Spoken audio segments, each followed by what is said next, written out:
Now, not to many of our surprise, that most of us, for the most part, know that the NBA is scripted. Now, a lot of people know it's scripted, but many people don't know to what extent of just how scripted the NBA is. Now, some people like to use the word rigged, not me. But in my opinion, this term was thrown around simply just to create this whirlwind of distractions from seeing that this entire game is completely scripted by the numbers. But I think the word rigged was just used to throw us off. Now, there was a former NBA referee by the name of Tim Donaghy who confessed to sports betting on NBA games. In his own words, he said he won a large share of bets simply by just knowing the outcomes. Now, I watched this 60 Seconds interview quite a few times years ago, but it wasn't until today that I fully just recognized quite a few inconsistencies in Tim Donaghy's story, which led me to believe that Tim Donaghy still actually works with the NBA, or he was working with the NBA at the time. And the NBA sent him out as a puppet in these interviews to fuel the magic trick of the NBA so that it would continue to lead fans to believe that this billion-dollar industry, or in other words, this billion-dollar circus, is somehow real. And they keep that going. The higher-ups have the ultimate power when it's all said and done. They have the television programming, which can program your mind and make you think a certain way, right? This is how they control the sheep. So if they really wanted to, bruh, they got the power and they have enough resources, enough technology that could have just wiped your brain. And you would have never heard what Tim Donaghy said, or you would have never heard, but they got enough power to shut off the internet if they want to. That's how much power they got. Y'all ever seen the movie Men in Black? That little wand that he was carrying around, that little flash thing that he had, and make you forget everything that you just seen? They got that type of power, bro. They got that technology and they been having it. So if they wanted to, they could shut down the internet and they could erase it out your brain and you will forget that you ever seen it. They literally got chickens that look like Arnold Schwarzenegger out here, bro. But anyway, they want to sell this illusion that the NBA is real and that so-called conspiracy theorists will repeat what characters such as Tim Donaghy says. So in this video, I will chop up clips of what Donaghy said that somewhat proves to me that he's inadvertently admitting that the NBA was scripted. Not rigged, scripted. Tim Donaghy was at the top of his game, a referee in the National Basketball Association, but he was also living a secret life. During the last 4 years of his 13-year career, he committed a personal foul by betting on NBA games, including some he was officiating. How many games did you bet on? I think I bet on probably over 100 games. Over 100. And how many of those were you reffing yourself? A lot. Donaghy claims, and the FBI concurs, that he won 70 to 80% of his NBA bets. You told the FBI, this is a quote, "You don't realize how easy this was for me knowing what I know." Mm-hmm. What exactly did you know?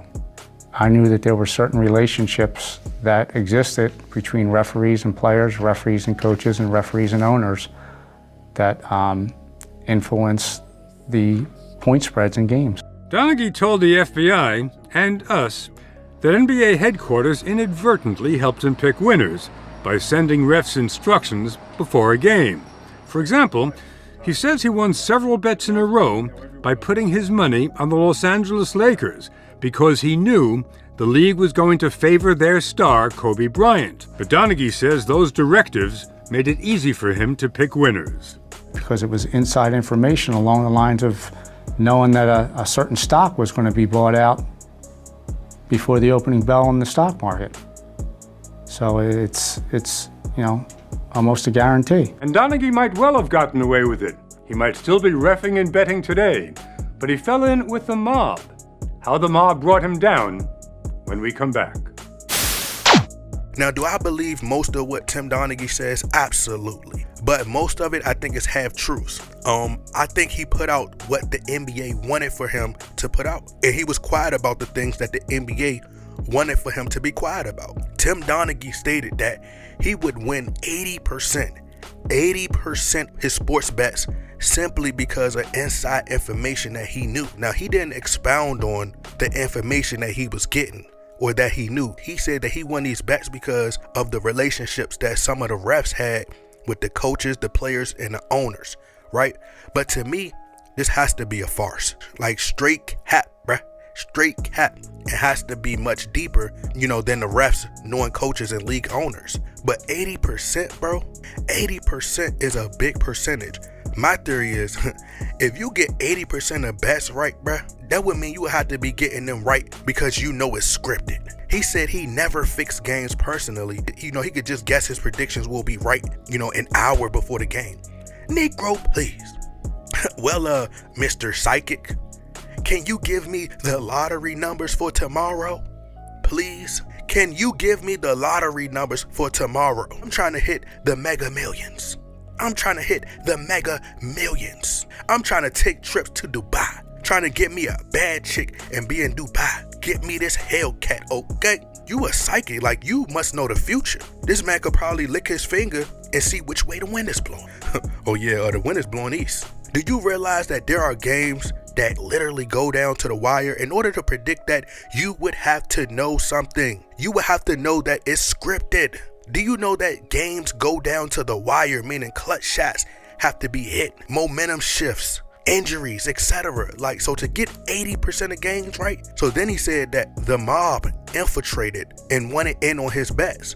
To me, the mob is just a code word for the higher ups, the elite. In other words, the NBA is a part of the mob, the so-called mob. It's all deflection in my opinion.